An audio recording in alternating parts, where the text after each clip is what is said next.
नमस्कार साथियों, कैसे हो? आशा है बढ़िया और प्रसन्न होंगे। प्रसन्नता के साथ हमारे समक्ष प्रश्न है, दो घनों जिसमें से प्रत्येक का आयतन 64 घन सेंटीमीटर है के संलग्न फलकों को मिलाकर एक ठोस बनाया जाता है। इससे प्राप्त घनाभ का पृष्ठीय क्षेत्रफल ज्ञात कीजिए। बहुत ही महत्वपूर्ण प्रश्न है, चलिए हल कर लेते हैं इसे। हल क्या दिया है?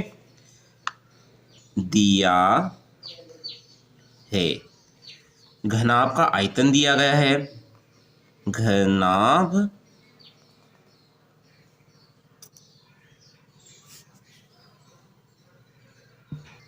चलिए हल करते हैं। हल दिया है, क्या दिया है? घन का आयतन। घन का आयतन है 64 घन सेंटीमीटर या सेंटीमीटर की घात 3 कहें। ठीक है, घन का आयतन क्या होता है? भुजा गुणित भुजा, यानी भुजा की घात 3 लिख सकता हूं, बराबर 64 सेंटीमीटर का भी घन। ये घन है, ठीक है। अब इसका घनमूल निकालेंगे तो भुजा की घात 1 हो जाएगी और भुजा की घात लिखने की आवश्यकता नहीं है। और 64 का घनमूल कितना रहेगा?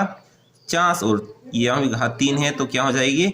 सेंटीमीटर ही रह जाएगा सीधा। यानी भुजा कितनी आई?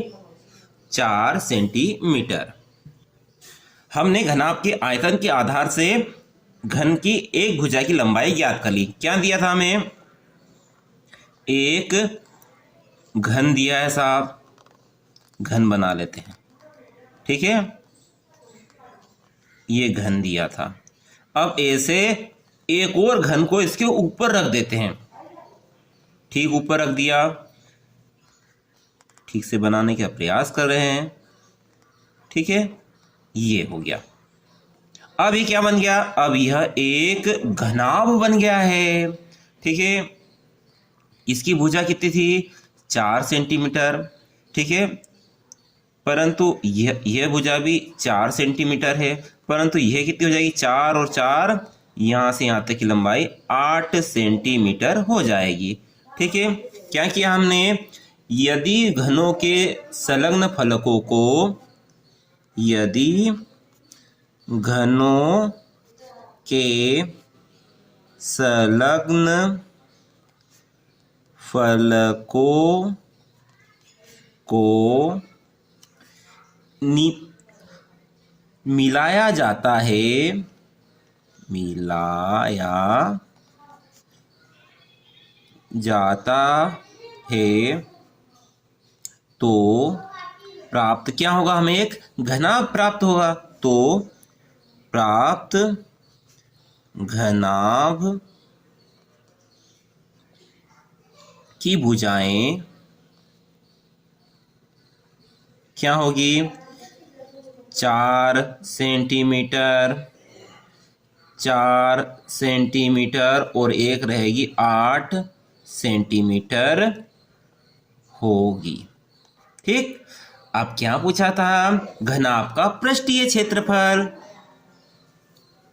तो घनाभ का पृष्ठीय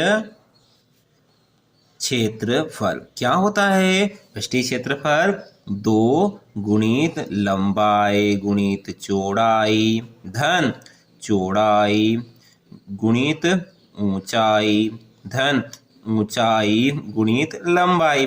ठीक है, बस इसमें सूत्र में मान रख दीजिए। 2 लंबाई गुणित चौड़ाई, यानी 4 गुणित 4 कर दीजिए आप। चौड़ाई गुणित तो 4 गुणित 8 कर दीजिए। 8 गुणित 4 कर दीजिए।